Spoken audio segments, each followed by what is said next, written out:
Hello, dear listeners. Welcome to the English Globe, your trusted home for global stories explained in simple English. I'm Adam, and with me is Julia, and today we bring you a very important and timely topic that has captured the attention of the entire world: war declared over. Trump visits Knesset after Israel-Hamas deal. We'll explore what this news really means, why it matters, and what English learners like you can take away from it. Before we start, dear friends, if you enjoy learning English through real-world news and global discussions, please take a moment to like this video and subscribe to the English Globe. Your support helps us create more educational podcasts that improve your listening and understanding skills. And don't forget to tell us in the comments where you are listening from and share your thoughts on today's topic. We love reading your opinions from around the world. Now, today's discussion is more than just about politics.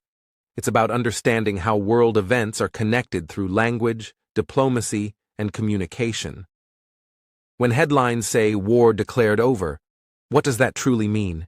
Is it the end of a long period of violence, or just the beginning of a fragile peace? As English learners, this story gives you the chance to learn not only new vocabulary, but also how global leaders use words to shape international relations. This story is important because it marks a turning point after months of tension and humanitarian crisis in Gaza.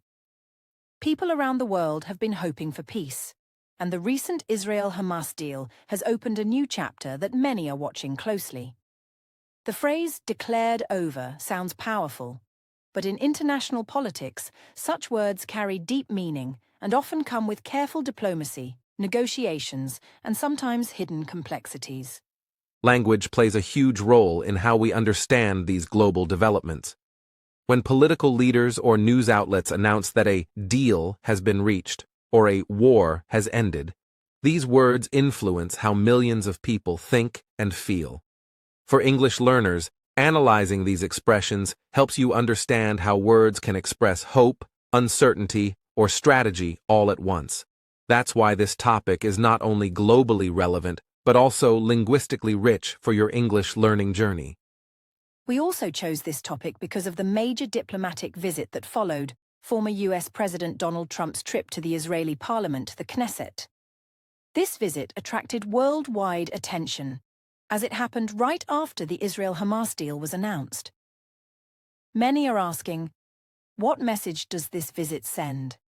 Is it a show of support, a political gesture, or an attempt to influence future peace processes? These are complex questions that require clear and balanced discussion. As we go deeper into this episode, we'll carefully explain what this deal means, what led to it, and why world leaders like Trump are involved. But remember, our goal is not to take sides or make political judgments. We're here to help you understand the language, the communication, and the global impact in clear and simple English. This way, you can grow your vocabulary, improve your listening skills, and become more confident when talking about international news in English. So, whether you are listening from Asia, Europe, Africa, or anywhere around the world, stay with us. Together, we'll explore not just what happened, but how it was communicated, how leaders express peace, how media frame headlines, and how language shapes our understanding of world events. This will help you see English as a tool for connection, understanding, and awareness. So make sure you've subscribed, liked, and commented before we begin our deep dive into the story. Now let's begin our journey into understanding the meaning behind this powerful headline: War declared over. Trump visits Knesset after Israel-Hamas deal. We'll start by looking at how this situation developed over time and what background information you need to fully understand today's global discussions. Get ready, dear listeners, because this episode will help you not only understand the news, but also master the language of world affairs. To understand today's headline, we first need to look back at history, because every peace deal, every conflict, and every political visit is built on years of events that shaped the relationship between Israel and the Palestinian territories. The roots of the Israel-Hamas conflict go back many decades, involving deep political, territorial, and social struggles that have influenced generations of people living in the region. After the creation of the State of Israel in 1948, the region entered a long period of tension between Israelis and Palestinians, as both communities claimed historical and emotional ties to the same land. Several wars took place between Israel and its neighboring Arab states, and over time, the conflict became not just a local issue, but an international concern that affected global politics and diplomacy. The Palestinian territories, including Gaza and the West Bank, have long been at the center of the struggle. Gaza, a narrow coastal strip along the Mediterranean Sea, became one of the most densely populated areas in the world, home to more than 2 million people. Over the decades, it faced wars, blockades, and political divisions that made daily life very difficult for ordinary citizens on both sides of the border. Hamas, the group that plays a major role in this story, was founded in 1987 during a period known as the First Intifada, a large Palestinian uprising against Israeli control in the occupied territories. Hamas emerged as both a political and military organization, and its goal was to resist Israeli occupation while providing social services to Palestinians. However, its military actions and refusal to recognize Israel led to serious confrontations that shaped future conflicts. In the early 2000s, after years of tension and failed peace efforts, the situation grew more complex. Israel withdrew its troops and settlers from Gaza in 2005, hoping this move would reduce direct conflict. But the opposite happened. Hamas won the 2006 Palestinian legislative elections, which created divisions between Hamas in Gaza and the Palestinian Authority, which governed the West Bank. From that point on, Gaza was effectively ruled by Hamas, while the West Bank was under the Palestinian Authority. Since then, there have been multiple wars and violent escalations between Israel and Hamas in 2008, 2012, 2014, and in the years that followed. Each round of fighting left deep scars, causing the loss of many lives and widespread destruction in Gaza. Israel justified its military operations as a response to rocket attacks, while Hamas said it was defending its people and land from occupation. The cycle of violence became a painful pattern with no lasting peace in sight. Many international mediators, including the United States, Egypt, and Qatar, have tried to broker peace agreements or temporary ceasefires. Some deals stopped the fighting for short periods, but most failed to solve the underlying issues, such as the blockade of Gaza, security concerns for Israel, and the political division among Palestinians themselves. This constant tension made the conflict one of the most complicated and long-lasting disputes in modern history. For English learners, it's useful to learn some key terms related to this history. For example, ceasefire means a temporary stop to fighting. Blockade means when a country prevents goods or people from entering or leaving a specific area. Occupation means when one country controls another area by military presence. And mediation means when a third party tries to help two sides reach an agreement. These words often appear in international news and political discussions. By learning these words in context, you can better understand how news reports describe complex situations like this one. For instance, when journalists write that a fragile ceasefire has been reached, they mean that peace has been temporarily achieved, but the situation is still unstable. When they mention ongoing mediation, it means that outside countries are still trying to help both sides talk and find common ground. Over time, several efforts were made to bring Israelis and Palestinians closer to a lasting peace. The Oslo Accords in the 1990s were one of the most famous attempts. Those agreements created the Palestinian Authority and offered limited self-rule to parts of the West Bank and Gaza. However, progress was slow and deep mistrust continued. Later events, such as the construction of barriers, the expansion of settlements, and continued rocket fire, kept tensions alive. In more recent years, humanitarian conditions in Gaza have become extremely difficult. The blockade has limited access to goods, electricity, and clean water, while frequent military clashes have destroyed homes, schools, and hospitals. International organizations often describe Gaza as a place in urgent need of reconstruction and long-term stability. Despite many promises of peace, people there still live in uncertainty and hardship. This is why the recent Israel-Hamas deal is being described as historic and potentially game-changing. Many people around the world are asking whether it could finally end the long cycle of war and suffering. But as we'll see in later sections, peace in this region is never simple, because there are many layers of politics, security, and identity involved.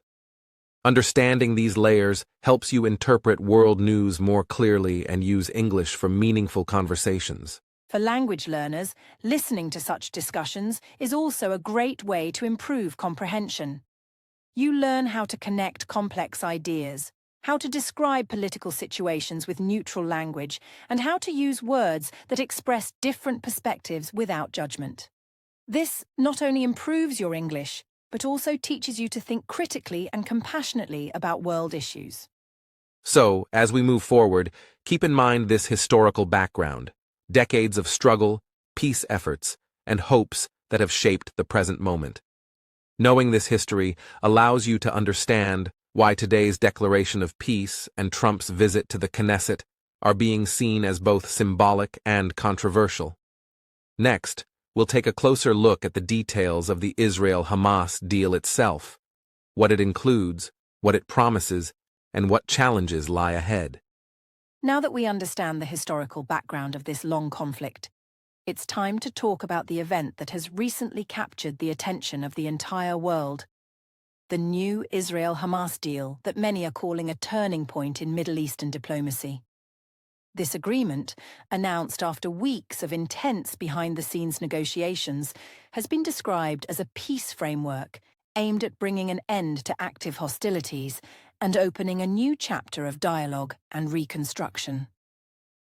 The deal was not the result of sudden change, but rather of months of secret discussions involving international mediators, humanitarian organizations, and diplomats from various countries. Reports suggest that the talks were facilitated by Egypt, Qatar, and the United States, each playing different roles in encouraging both sides to compromise. This collaborative effort reflects the international community's growing desire to stabilize the region and prevent future escalations. According to official sources, the deal includes several major components designed to reduce violence and improve living conditions in Gaza. The first and most important point is the mutual ceasefire. Both sides have agreed to stop offensive actions, rocket launches, and airstrikes. This clause is meant to create an atmosphere of calm that can allow humanitarian and rebuilding efforts to take place.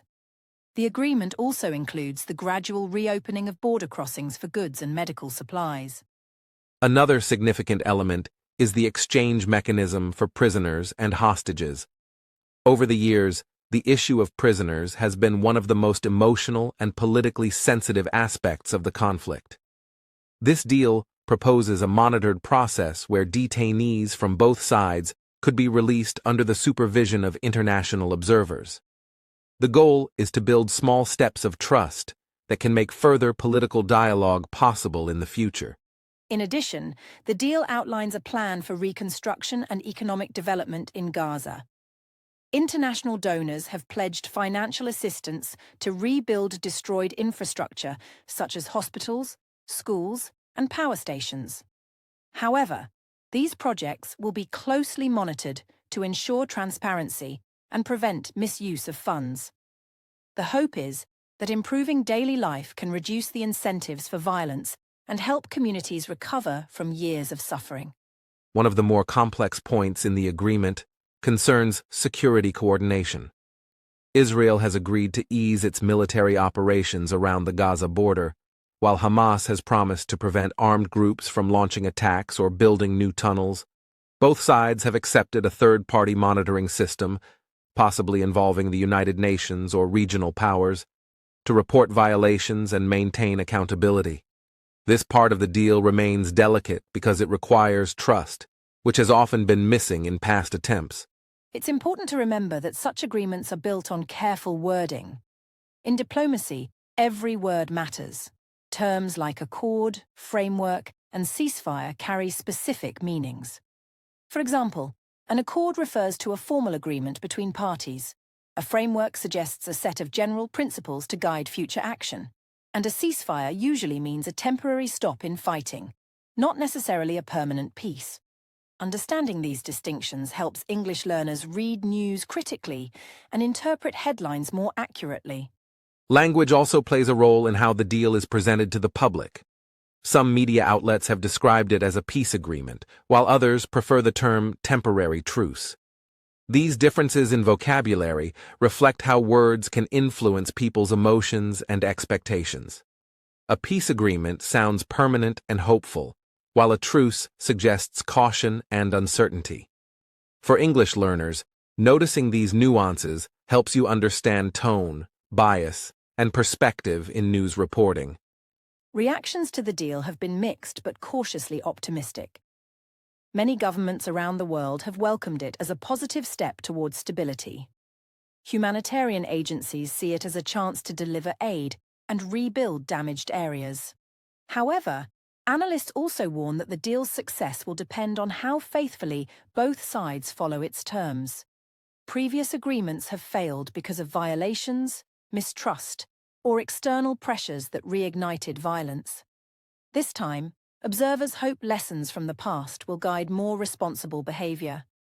The deal also includes provisions for international monitoring and verification, meaning neutral observers will check whether each side is fulfilling its commitments. This part is crucial because without verification, promises are often broken quietly. For example, independent teams may inspect border crossings, track aid shipments, and report military activity. This transparency helps prevent misunderstandings and builds gradual confidence, an essential foundation for any sustainable peace. Interestingly, this agreement also introduces a political dialogue channel that could eventually connect the Palestinian Authority in the West Bank with Gaza's leadership. Many experts believe that internal Palestinian unity is necessary for a lasting peace, because divided leadership makes negotiations difficult. By creating this new communication pathway, the deal aims to encourage reconciliation and shared governance in the future. Whether that happens depends on how committed both sides are to long-term cooperation. For ordinary people, this deal means a small but meaningful hope. Families who have lived through years of airstrikes, displacement, and uncertainty are now waiting to see if life can finally improve. The reopening of borders may bring more food, medicine, and opportunities for trade. Children can go back to school, and communities can start rebuilding their lives. For many, even the idea of quiet nights without explosions feels like a dream worth protecting. However, the road ahead is full of challenges. Both sides have internal groups that might reject or resist the deal. Political opposition, lack of trust, and economic hardship can still cause problems. That's why this agreement is being described as fragile, strong in intention but delicate in execution. In international relations, maintaining peace often requires as much effort as achieving it in the first place. As English learners, you can use this topic to practice reading and listening for details. When you hear reports about the deal, try to identify key phrases like mutual understanding, confidence-building measures, and humanitarian access. Each of these terms has a specific meaning in diplomatic English. Learning how they're used helps you not only improve your vocabulary, but also understand how global leaders communicate carefully to avoid misunderstanding or conflict. To summarize this section, the Israel-Hamas deal represents a cautious but meaningful step toward calm after years of war and loss.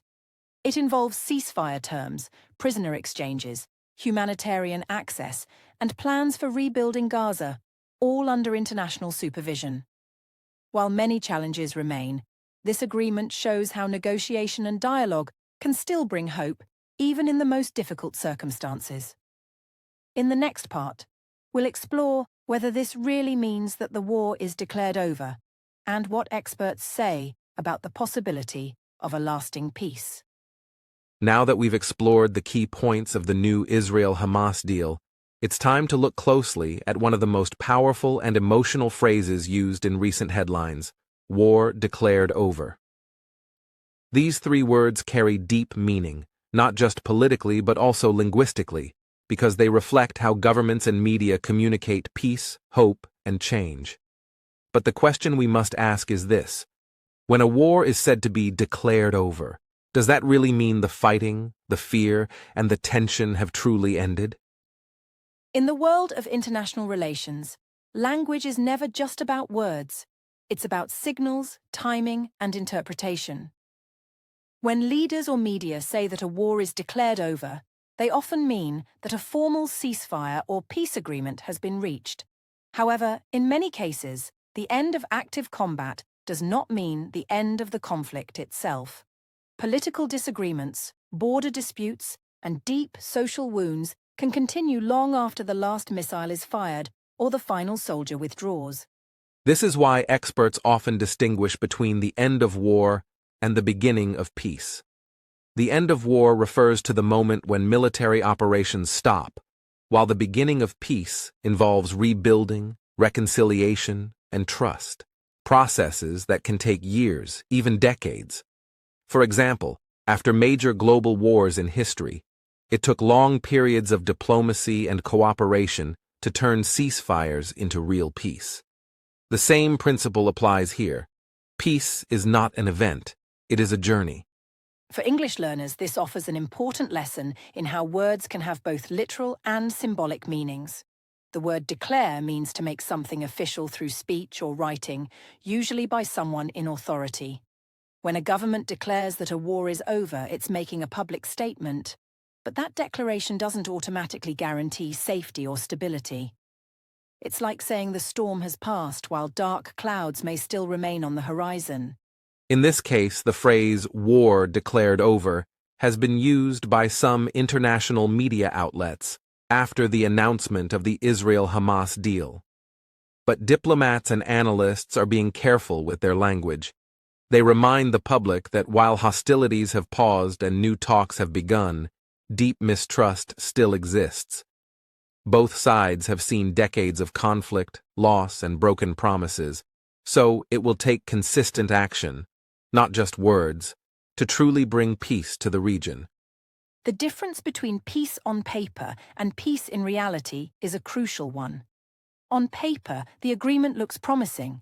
There's a ceasefire, humanitarian aid, and commitments to dialogue. But in reality, the people living in affected areas will only believe the war is over when they can go to sleep without fear, send their children to school safely, and rebuild their lives without the constant sound of drones or rockets. Real peace is measured not in speeches, but in everyday life. When we look at the language used by officials, we also notice how words are carefully chosen to shape public perception. Some leaders use phrases like, "a new chapter has begun," or "hostilities have ceased," instead of declaring victory or defeat. These words are softer, less emotional, and more diplomatic. They give space for dialogue, allowing both sides to save face and move forward without reigniting tension. This is an example of how powerful language can be in sensitive political situations. For learners of English, this is also a good opportunity to study the tone of official statements. Words like calm, stability, resumption, truce, and accord all sound peaceful. But each one carries a slightly different shade of meaning. A truce means a temporary pause in fighting, while an accord suggests an official agreement that could be more permanent. Understanding these distinctions helps you interpret not just what is said, but what is implied behind the words. It's also interesting to observe that in most modern conflicts, wars don't end with a single moment like in the past. There's rarely a ceremony of surrender or a signed declaration on a ship or in a palace. Instead, modern wars fade out slowly, replaced by negotiations, aid programs, and security arrangements. This makes it difficult to pinpoint the exact moment when a war truly ends. So when the media says, "declared over," It's more a description of hope than a confirmation of peace. In the case of Israel and Hamas, the word over should be understood carefully. The deal may have stopped active military actions, but the political and emotional dimensions of the conflict are still unresolved. Many key questions remain. What will happen to disputed territories? How will Gaza's governance be managed? Will both sides honor their promises under international supervision? Until these questions are answered, the phrase "war declared over" remains more symbolic than literal. But even a symbolic declaration can be meaningful. It gives people a psychological sense of relief and optimism. When people hear those words, they can start to imagine a future without fear. It can motivate governments, organizations, and individuals to work harder for stability. Language, in this way, becomes not just a reflection of reality, but also a tool to help shape it. Saying, "the war is over," can encourage peace-building, even if the work is not finished yet. That's why diplomats and leaders use such phrases with caution, but also with purpose. They know that hope itself is powerful. For example, a leader might say, "We have turned a page to inspire cooperation and healing." Such expressions are both emotional and strategic. They help societies shift their mindset from confrontation to cooperation. This shows how communication can play a major role in transforming the atmosphere after years of hostility. For our English learners, this is a perfect example of how complex ideas are expressed through subtle language. When reading news articles or listening to world leaders, try to notice not only the main message, but also the tone, the choice of verbs, and the emotional impact of words.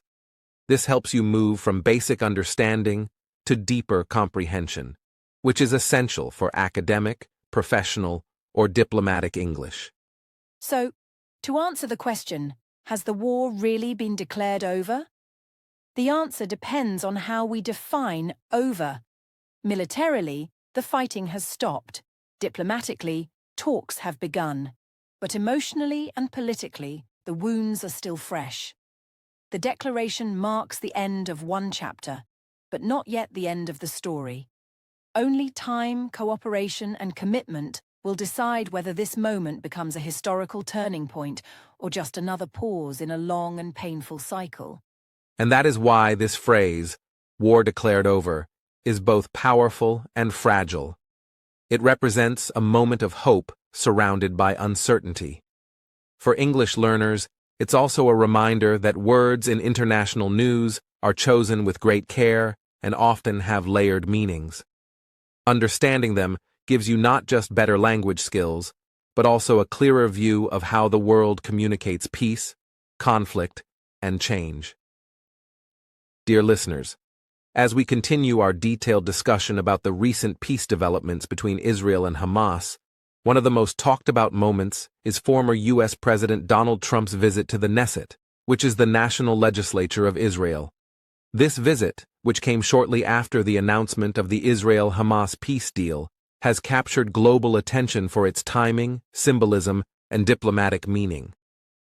Today, we'll explore why Trump decided to make this visit, what it represents in terms of international diplomacy, and what message it sends to the world.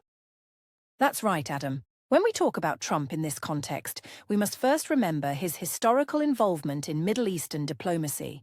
During his presidency, he played a key role in initiating the Abraham Accords, which normalized relations between Israel and several Arab countries. So, even though he is no longer the sitting president, Trump still holds influence and recognition in diplomatic circles, particularly in matters involving Israel. His visit to the Knesset, therefore, is not just a personal appearance, it's a symbolic act of support, diplomacy, and possibly a move to reinforce his image as a global negotiator and peace broker. Exactly, Julia. The Knesset, being the heart of Israel's democratic and political system, is where major decisions and national discussions take place. A visit to this institution by a figure like Trump carries strong symbolism. It signals that the peace deal is being acknowledged and celebrated at the highest political level. It also demonstrates a form of strategic alliance between Israel and key international figures. Such gestures are part of what we call diplomatic symbolism, where actions rather than words send powerful messages about unity, respect, and future cooperation. And when we analyze the timing of the visit, it becomes even more meaningful. Reports indicate that Trump's arrival came just days after the signing of the peace deal. This suggests that the visit was carefully planned to coincide with the international media spotlight on the region. In diplomacy, timing often carries as much importance as the message itself. By appearing so soon after the deal, Trump presented himself as a continuing supporter of stability in the region and someone who is still actively involved in promoting peace. Yes, and in international relations, these actions are often part of a broader strategic plan. Let's look at the word strategic. It means carefully designed or planned to achieve a particular goal, often long-term. Trump's visit could be seen as strategic because it strengthens his ties with Israeli leaders, keeps him visible on the world stage, and reminds both supporters and critics of his previous diplomatic achievements. It's a way of maintaining influence through presence, even without holding official office. And there's another important word we should introduce here: envoy. An envoy is a diplomatic representative sent by a government or leader to another country to represent their interests or deliver messages. While Trump is not an official envoy of the United States government, his visit still resembles that of a special envoy, representing a personal mission of goodwill or support. His presence at the Knesset can therefore be interpreted as an informal but impactful diplomatic act. That's a good point, Julia. In addition to being symbolic and strategic, this visit has a diplomatic dimension. The word diplomacy refers to managing international relations through dialogue, negotiation, and cooperation rather than conflict. Trump's interactions with Israeli lawmakers at the Knesset were not just ceremonial. They represented an ongoing effort to show solidarity with Israel and encourage continued peace-building efforts in the Middle East. Absolutely. Another key term here is symbolism. Symbolism means the use of symbols to represent ideas or qualities. In diplomacy, visits, handshakes, and speeches often carry symbolic meanings. Trump standing at the podium in the Knesset could symbolize the unity between Israel and its allies, and the hope that peace will be lasting and stable. It's a powerful image that communicates more than any single speech could express. And then we have the phrase strategic alliance. A strategic alliance is a formal agreement between two or more parties to pursue a set of agreed objectives while remaining independent organizations. In this case, the United States and Israel have maintained a strong strategic alliance for decades. Trump's visit serves as a reminder of that alliance, a visible reinforcement that both sides continue to share mutual interests in security, trade, and diplomacy. When we consider all these factors together, the timing, the symbolism, and the strategic importance, it becomes clear that this visit is much more than a political photo opportunity. It's a message to the world that diplomacy, when handled with respect and careful planning, can build bridges even after years of tension and conflict. The presence of a former president like Trump at such an event sends reassurance to investors, governments, and citizens that peace is being taken seriously by international players. And from an English learning point of view, this section also gives us a chance to study how these international relations terms are used in context. For example, if we say, the envoy's visit carried strong diplomatic symbolism, we're describing how one act can represent deeper political meanings. Or when we say, this was a strategic alliance formed through diplomacy, we're linking different concepts, alliance, strategy, and diplomacy, to explain a complex relationship in simple words. Exactly. And that's one of the reasons why learning through current events can be so effective for English learners. When you listen to or read about real-world situations, you naturally absorb vocabulary that's relevant, practical, and easy to remember. So as we continue exploring this topic, listeners can focus on these words: envoy, diplomacy, symbolism, delegation, and strategic alliance. and try using them in their own sentences. For example, you can say, the Prime Minister sent a delegation to discuss trade relations, or the peace agreement was a result of long-term diplomacy. These examples show how the same words we've discussed today can be applied in different real-life contexts. That's the beauty of learning English through meaningful stories. It doesn't just improve your language, it expands your understanding of the world. To summarize this section, Trump's visit to the Knesset is significant for several reasons. It reflects his ongoing interest in Middle Eastern diplomacy, highlights the strong relationship between the US and Israel, and adds symbolic weight to the recent peace deal. The timing of the visit amplifies its diplomatic value, sending a message of unity and stability to the global community. Exactly, Julia. And as English learners, understanding not only the news, but also the language of diplomacy helps build your confidence in using English for more advanced discussions. Remember, every international event has layers of meaning, political, cultural, and linguistic. And by studying them closely, you grow as both a learner and a thinker. Dear listeners, as we continue our discussion, it is essential to examine how different groups and countries have reacted to the recent Israel-Hamas deal and to Trump's visit to the Knesset, because reactions can tell us a lot about both politics and language. Within Israel, government leaders largely endorsed the agreement, seeing it as a chance to stabilize the region and reduce security threats along the Gaza border. Prime ministers and ministers emphasized that the ceasefire could allow citizens to live without fear of rockets or attacks, and they highlighted the importance of continuing negotiations to ensure lasting peace. At the same time, reactions from Israel's opposition and some civil society groups were more cautious. Some politicians warned that while the deal appears positive, its implementation depends on continuous monitoring and enforcement. They pointed out that past agreements had failed because trust between parties was fragile. Media coverage reflected this balance. Some outlets framed the deal as historic and hopeful, while others emphasized the need for vigilance, reminding readers that political rhetoric does not always translate into immediate security improvements for citizens. In Gaza and other Palestinian territories, reactions were mixed. Many ordinary citizens welcomed the temporary calm as it promised relief from daily life under blockade and conflict. However, Hamas, which governs Gaza, expressed careful optimism, reminding both local populations and the international community that while the deal is promising, it is only the first step in a longer process. Other Palestinian factions, not directly involved in negotiations, expressed concern that their voices might be overlooked, demonstrating how internal politics can complicate any peace-building effort. Outside of the region, the United States reacted strongly, with government officials praising the agreement as a step towards stability in the Middle East.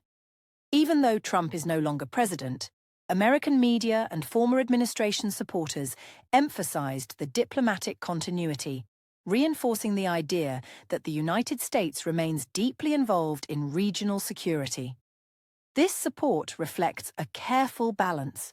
On one hand, the US endorses the deal, while on the other, it continues to provide guidance, aid, and political influence to ensure the terms are observed. Many Arab states also responded with cautious optimism. Countries like Egypt and Qatar, which had participated in third-party mediation, highlighted the value of dialogue and cooperation. Third-party mediation refers to efforts by neutral countries or organizations to help conflicting sides negotiate and reach agreements. These states praised the deal for potentially reducing violence, allowing humanitarian aid, and promoting longer-term diplomatic engagement. However, they also stressed that peace must respect the rights and dignity of all people in the region. International organizations, including the United Nations and several humanitarian agencies, welcomed the ceasefire and offered to assist with reconstruction and monitoring. Their statements often avoided taking sides, focusing instead on practical concerns such as restoring electricity, water, medical supplies, and safe access to schools. The language of these organizations is particularly interesting for English learners. because words like condemnation and endorsement carry specific diplomatic weight. For example, a condemnation is a formal statement of disapproval, while an endorsement expresses support. The broader global community had a variety of responses. European nations generally encouraged calm and expressed hope for lasting peace. They also emphasized the importance of balance of power, a concept meaning that no single side should dominate politically or militarily to the detriment of stability. International analysts highlighted that maintaining this balance is critical for long-term peace, and that external pressure and observation may help prevent either side from acting unilaterally in ways that could reignite conflict. For English learners, observing these reactions is a rich source of vocabulary and context. Words like delegation, meaning a group sent to represent a government or organization, appear often in coverage of diplomatic visits. Similarly, phrases like third-party mediation or balance of power are common in political reporting. By listening carefully to how reporters, officials, and organizations use these terms, learners can understand not just meaning, but also tone, emphasis, and nuance in complex discussions. Interestingly, social media and civil society groups also contributed to reactions, both within Israel and Palestine, as well as internationally. Citizens, activists, and NGOs used platforms to share opinions, raise concerns, and highlight humanitarian needs. These public voices often contrasted with official statements, reminding listeners that peace agreements involve multiple layers: government, media, civil society, and international observers, all interacting to shape the reality of the deal. It is important to note that while official reactions are often cautious and diplomatic, public sentiment can be emotional and varied. People living in Gaza, Israel, and elsewhere reacted not only to the political outcomes but also to the human aspects: families hoping for quiet nights, children returning to school, and communities recovering from years of instability. These human perspectives often drive further international attention, aid, and negotiation, showing how diplomacy is connected to everyday life. Another fascinating aspect for English learners is observing how these reactions are framed linguistically. Statements may use strong verbs to express approval or criticism. Leaders condemn attacks, endorse agreements, or welcome initiatives. Understanding these subtle differences helps learners interpret tone, intention, and emotional content, which is crucial for analyzing news, writing essays, or engaging in discussions about world events in English. To summarize, domestic and international reactions to the Israel-Hamas deal and Trump's Knesset visit are layered and complex. Within Israel, there is cautious optimism mixed with calls for vigilance. In Gaza and Palestinian territories, there is careful hope and concern over implementation. Internationally, the US, Arab states, and global organizations emphasize diplomacy, balance of power, and humanitarian support. Observing these reactions provides not only insights into geopolitics, but also a rich vocabulary for learners of English, demonstrating how language conveys both meaning and emotion across cultures. So, dear listeners, as you read, listen, or discuss these events, pay attention to the words used, whether it is condemnation, endorsement, delegation, or balance of power. Because language is a reflection of diplomacy, human hope, and the delicate process of building lasting peace. These reactions help us understand the wider context of any agreement, preparing us for deeper analysis of the risks, challenges, and fragile peace we will explore in our next section. Dear listeners, as we continue our detailed discussion about the Israel-Hamas deal and Trump's visit to the Knesset, it is essential to explore the risks, challenges, and fragility of the current peace arrangement. While the ceasefire and agreements are promising, history shows that fragile peace often faces many hurdles. One of the primary risks is a ceasefire breakdown, which can occur if one side believes the other has violated terms or if militant groups act independently, potentially leading to a relapse into violence after months or years of calm. Yes, Adam. In addition to ceasefire risks, there are spoilers, individuals or groups who oppose the agreement and may attempt to disrupt progress. These spoilers might include extremist organizations, internal political factions, or foreign actors who fear losing influence in the region. Spoilers can launch attacks, spread misinformation, or use political pressure to undermine trust, creating tension even when the main parties are committed to peace. For English learners, spoiler in this context does not refer to movies or TV shows, but to actors who obstruct agreements. Another major challenge is unmatched expectations. While negotiators and governments may see the deal as a step toward long-term peace, ordinary citizens often hope for immediate improvements in security, access to goods, and economic stability. When these expectations are not quickly met, disappointment can grow, eroding confidence in the agreement. This is known as a trust deficit, meaning that the parties or the public do not fully believe that promises will be kept. Trust deficits make implementation much more difficult and increase the likelihood of renewed tensions. Implementing the terms of the deal also faces practical difficulties. Verification and enforcement are key. Both Israel and Hamas have agreed to allow international monitoring of the ceasefire, border crossings, and prisoner exchanges, but verification is complex. Neutral observers must gather accurate information, report violations, and recommend corrective action, all while navigating a politically charged environment. Any failure in monitoring or enforcement could be interpreted as bias or weakness, potentially triggering a breakdown in the fragile peace. Yes, and beyond verification, there are logistical and political challenges. For example, reconstruction efforts in Gaza require resources, coordination, and transparency. Mismanagement or delays in aid distribution could fuel frustration and anger among civilians, which in turn could empower extremist groups to challenge the agreement. Proliferation of weapons or armed groups not party to the deal is another concern. Such groups may attempt to destabilize the ceasefire, creating flashpoints that both sides must manage carefully to avoid escalation. Speaking of flashpoints, border regions remain particularly sensitive. Clashes can occur if either side misinterprets movement, if unauthorized weapons are used, or if militant groups not involved in the deal act independently. Even a small incident can escalate quickly, threatening to unravel months of negotiation. That is why peace agreements often include contingency plans, backup measures designed to respond to violations, address misunderstandings, and prevent minor events from turning into major crises. The political dimension is equally challenging. Internal divisions within both Israel and Gaza could impede compliance. Hamas faces pressure from other Palestinian factions, and Israeli leaders must balance political factions that are skeptical of the deal.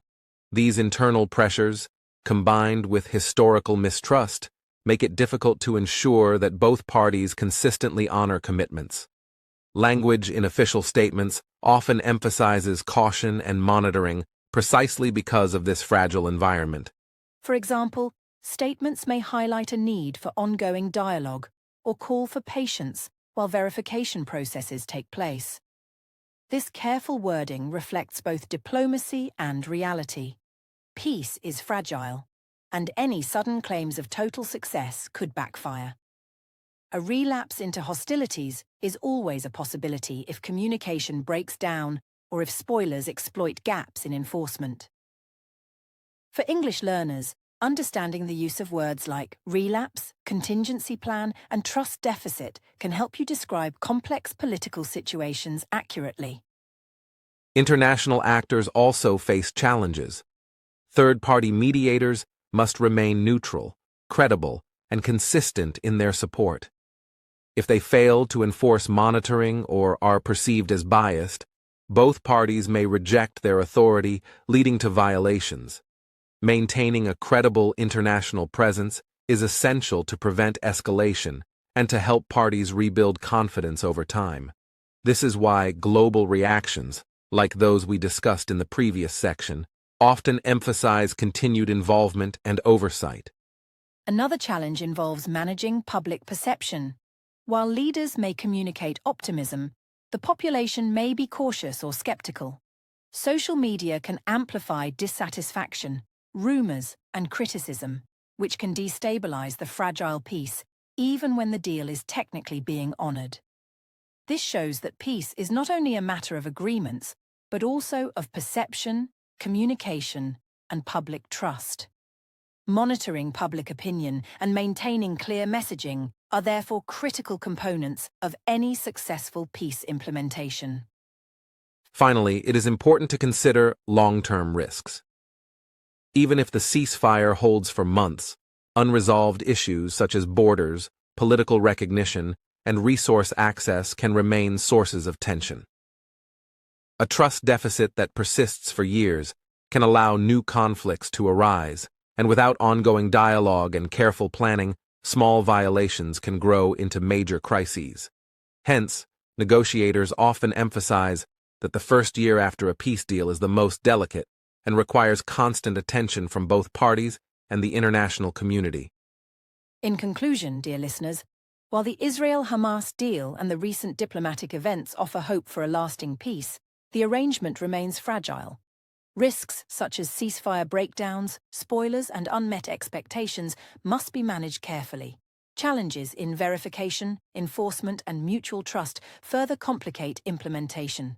Potential flashpoints along borders or involving armed groups not party to the deal highlight the ongoing fragility. By understanding terms like proliferation, spoilers, trust deficit, relapse, and contingency plan, learners gain not only English vocabulary, but also insight into the complexities of real-world diplomacy. So, even as we celebrate the progress made through dialogue and negotiation, we must remember that peace is a delicate process. Continuous monitoring, trust building, and strategic planning are essential to prevent setbacks. Observing these challenges gives us a clearer understanding of both world events and the careful use of language to describe them accurately, which is invaluable for English learners who wish to engage with international news thoughtfully and critically. Dear listeners, as we continue exploring the complex situation between Israel and Hamas, it is important to consider the long-term prospects and the possible future scenarios that might unfold. While the recent peace deal and diplomatic engagements offer hope, the trajectory of the region is uncertain. By trajectory, we mean the path or direction that events are likely to follow over time. Political agreements, military pauses, and economic efforts may set the stage for lasting peace, a frozen conflict, or even renewed escalation if challenges are not addressed. Exactly, Adam. Let's begin with the most hopeful scenario: a lasting peace. This would require sustained dialogue, effective enforcement of ceasefire terms, and confidence-building measures between Israel and Hamas. In this scenario, external actors such as the United States, regional powers, and the United Nations would play a crucial role in facilitating negotiations, providing aid, and helping monitor compliance. Peace would be strengthened by normalization, meaning the gradual establishment of stable relations and routine cooperation between previously hostile parties. However, another possibility is a frozen conflict, where fighting stops temporarily, but underlying disputes remain unresolved. This has happened in many historical conflicts around the world.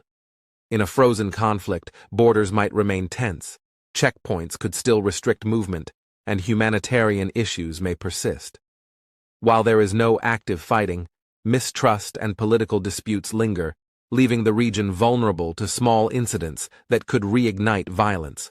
Understanding this scenario helps English learners recognize the nuanced language used in diplomatic reporting. A third scenario involves renewed escalation, where ceasefires collapse due to violations, spoilers, or mismanagement of reconstruction and security programs. Even minor border clashes or incidents involving militant groups not party to the agreement could trigger a chain reaction. In this case, international actors would need to intervene quickly, using both diplomacy and conflict resolution strategies to prevent a large-scale relapse.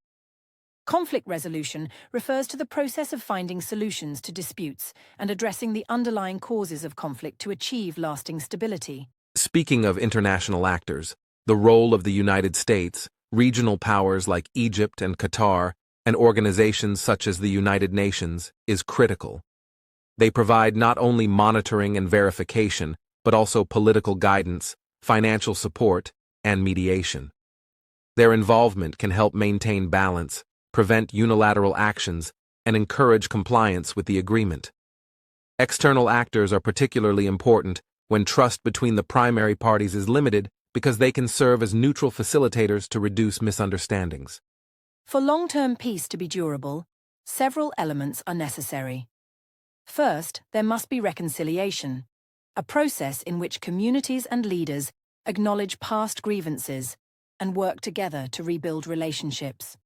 Reconciliation is often slow and requires both political commitment and social participation.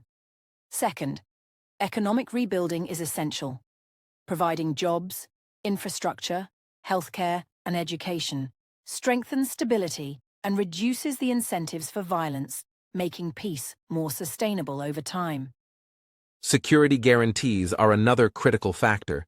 Even with reconciliation and economic development, both sides need confidence that the other will not resume hostilities. This might involve third-party monitoring, demilitarized zones, or security arrangements supervised by neutral organizations. These guarantees provide reassurance, helping to overcome the trust deficit that has historically undermined peace efforts. English learners can see how political and security terms are often interrelated in international reporting. Another key concept is transitional justice, which refers to legal and social measures to address past crimes, human rights violations, or injustices committed during conflicts. Transitional justice can include investigations, trials, reparations, and truth commissions. Implementing transitional justice helps communities process trauma, build trust in institutions, and prevent future violence. It also demonstrates that accountability and reconciliation are not mutually exclusive, but complementary steps toward durable peace. Looking at the bigger picture, the trajectory of the region will depend on how these factors interact over time.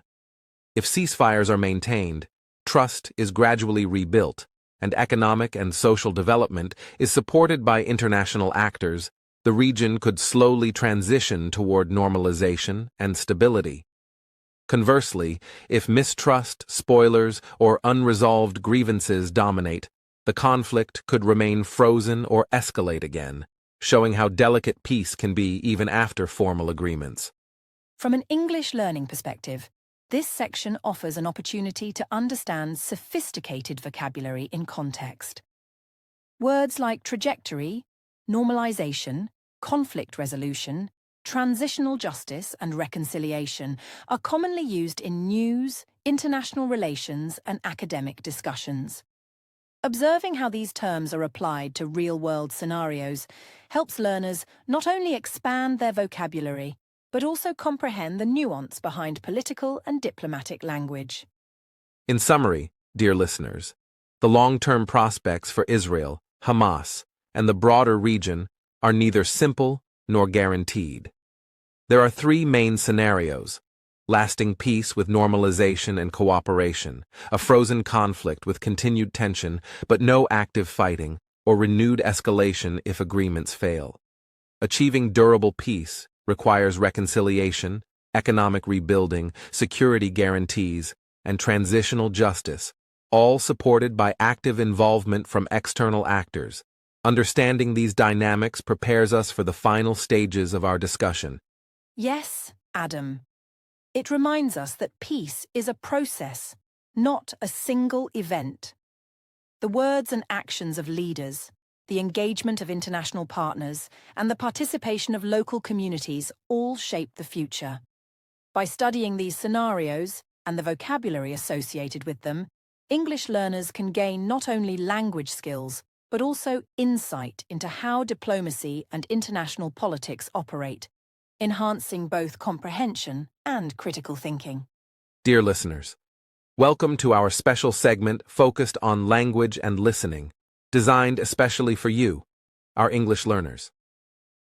Throughout today's podcast, we have introduced many important words, phrases, and expressions that are frequently used in political reporting and international diplomacy.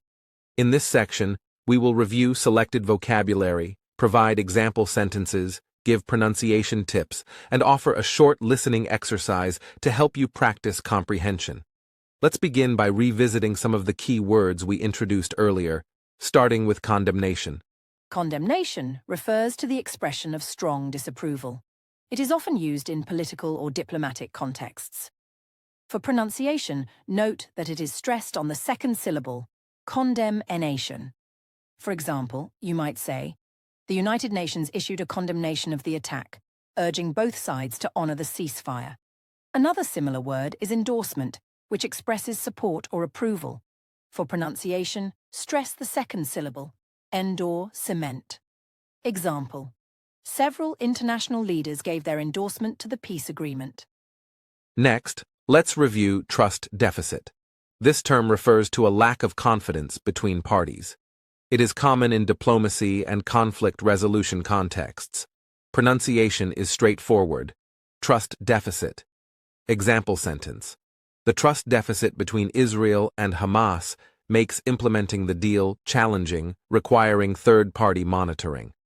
Another term is relapse, which means returning to a previous negative condition, such as renewed conflict. Pronounced relapse, you could use it like this: without careful enforcement, the ceasefire could relapse into hostilities. We also introduced proliferation, which often refers to the rapid spread of weapons, technology, or groups. Pronounce it as proliferation, with stress on the third syllable. Example: the proliferation of armed groups along the border complicates peace efforts. Contingency plan is another useful phrase, referring to a backup strategy in case things go wrong. Pronounce each word clearly. Contingency plan. Example: the negotiators developed a contingency plan to respond to potential violations of the ceasefire. Moving on to the long-term prospects, we introduced words like trajectory, normalization, conflict resolution, and transitional justice. Trajectory refers to the path or direction of events, pronounced trajectory. Example: the trajectory of the peace process depends on trust, enforcement, and economic rebuilding. Normalization means establishing normal relations after a period of tension, pronounced normalization. Example: normalization between Israel and neighboring countries is an essential step toward lasting stability. Conflict resolution refers to methods used to solve disputes and prevent violence. Pronounce it clearly. Conflict resolution. Example: international organizations assist in conflict resolution by facilitating dialogue and monitoring agreements. Transitional justice means processes addressing past injustices and human rights violations, pronounced transitional justice. Example: transitional justice measures are necessary to build trust and ensure accountability after years of conflict. Now let's focus on idioms and expressions commonly used in political discourse. First is to broker a deal, which means to negotiate or arrange an agreement between parties. Example: third-party mediators helped broker a deal between Israel and Hamas. Another is on the table, meaning an option or proposal is available for discussion. Example: several proposals are on the table for further negotiations. Hardline is an adjective describing a strict or uncompromising position. Example: some hardline politicians oppose the agreement, fearing it would weaken security. Olive branch is a symbolic phrase referring to an offer of peace or reconciliation. Example: the ceasefire was seen as an olive branch, signaling willingness to cooperate. Understanding these idioms is important because they appear frequently in news reports and political speeches. Next, we'll practice listening comprehension. I will summarize a short statement, and you can answer a question based on it. Listen carefully. The Israeli government announced that it fully endorses the ceasefire and is cooperating with international observers to ensure compliance. At the same time, some opposition members stressed that violations by militant groups must be closely monitored. Here's the question. Which side expressed full endorsement of the ceasefire? Pause the podcast or think for a moment before answering. The correct answer is the Israeli government, while the opposition expressed caution. This exercise shows how listening closely to key words like endorsed and stressed helps identify who is taking which position. Let's try another one. Listen carefully. Hamas emphasized that while the agreement provides temporary calm, the long-term trust deficit remains a challenge, and international support is needed for verification and enforcement. Question: what does Hamas identify as the main challenge in the agreement? The correct answer is the trust deficit, meaning the lack of confidence between the parties, which must be addressed for lasting peace. Finally, a small practice sentence using idioms. The leaders decided to extend an olive branch to their opponents, hoping to broker a deal that would put all proposals on the table while avoiding hardline responses. For English learners, try reading this slowly, paying attention to pronunciation and understanding each idiom in context. It helps solidify both vocabulary and comprehension skills. In conclusion, dear listeners, this section has focused on reviewing vocabulary, pronunciation tips, idioms, and listening comprehension exercises. By practicing with real-world examples, you can improve both your listening skills and your ability to use political and diplomatic vocabulary accurately. Words like condemnation, endorsement, trust deficit, relapse, proliferation, contingency plan, trajectory, normalization, conflict resolution, and transitional justice are now tools you can apply when discussing international news in English. Remember, language learning is most effective when combined with meaningful content. By listening carefully to the statements, reviewing idioms, and answering comprehension questions, you develop the ability to understand both the literal and implied meanings in political discussions. This strengthens your English for academic, professional, or personal purposes while keeping you informed about current world events. Dear listeners, as we come to the final section of today's podcast, it is time to recap and reflect on the major themes we have explored. Today, we examined the Israel-Hamas peace deal and the recent visit of former U.S. President Donald Trump to the Knesset, Israel's national legislature. One key question we asked at the beginning was war declared over? While the ceasefire provides temporary calm and hope, we have seen that peace remains fragile, influenced by trust deficits, spoilers, and practical challenges. Exactly, Adam. Trump's visit to the Knesset carried multiple layers of meaning. It was symbolic, diplomatic, and strategic, signaling international support and continued U.S. interest in regional stability. By visiting soon after the deal, Trump reinforced his image as a figure involved in diplomacy and reminded the world of the long-standing alliances between the United States and Israel. The visit itself was a mix of symbolism, timing, and strategic messaging, showing how gestures in international politics can communicate more than words alone. For English learners, there are several takeaways to retain from today's episode. First, vocabulary.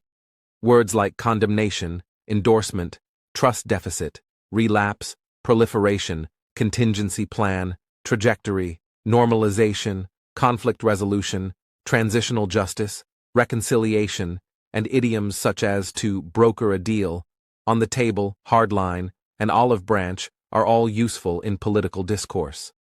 By reviewing these terms and hearing them in context, you can improve both comprehension and speaking skills when discussing global events. Second, listening strategies are crucial. Paying attention to key verbs, adjectives, and connectors helps you identify the speaker's position, intention, and tone. For example, listening for words like endorsed, condemned, stressed, or emphasized indicates approval, disapproval, or caution. Likewise, identifying transitional phrases such as on the other hand, at the same time, or in conclusion, can help you follow complex arguments. Practicing these strategies regularly will strengthen your ability to understand both spoken and written English in political contexts. Third, The style of political discourse is worth noting. Diplomats, leaders, and media often communicate carefully, balancing praise with caution and symbolism with concrete statements. Understanding this style helps English learners recognize nuance, tone, and implied meaning. For instance, terms like trust deficit or proliferation carry significant weight in political reports, and knowing their usage allows learners to engage with international news thoughtfully rather than superficially. Looking forward, there are several open questions to consider. How will the ceasefire hold over the coming months? Will spoilers or extremist groups challenge the agreement? How will international actors, including the United States, Arab states, and the United Nations, continue to influence outcomes? Observing these developments provides opportunities not only to follow world events, but also to apply vocabulary and listening skills in real time. Keeping a journal of news summaries or practicing discussions with peers can reinforce learning. For those who want to expand further, we suggest additional reading and listening materials. Reliable news outlets, official press releases, and reports from international organizations provide detailed, neutral information. Podcasts and language learning channels that focus on current affairs allow learners to hear complex vocabulary and idioms repeated naturally. For example, noting expressions like to broker a deal or olive branch as they appear in multiple contexts helps reinforce understanding and retention. Finally, dear listeners, we invite you to engage with us. Share your thoughts in the comments. Where are you listening from? What is your perspective on the peace deal? And which vocabulary words or phrases did you find most useful? Ask questions if any parts of the discussion were unclear, and give us feedback on topics you would like us to cover in future episodes. Interaction is a powerful way to deepen your language learning while connecting with other learners worldwide. In conclusion, today's podcast highlighted the complexity of international diplomacy, the symbolism and strategic implications of high-profile visits, and the importance of language in understanding world events. We explored risks, challenges, and long-term prospects, while emphasizing English vocabulary, idioms, and listening skills tailored for learners. Remember, peace may be fragile, but learning from current events can build both your knowledge of the world and your confidence in using English effectively. Thank you, dear listeners, for joining us on this episode of the English Globe. Keep practicing, stay curious, and continue exploring the rich world of language and international affairs. Your engagement, comments, and questions help us make this channel a better resource for English learners everywhere. Until next time, keep listening, keep learning, and remember that every new word, phrase, and insight brings you closer to fluency. And that concludes today's discussion. We hope you found it informative, educational, and useful for your English learning journey.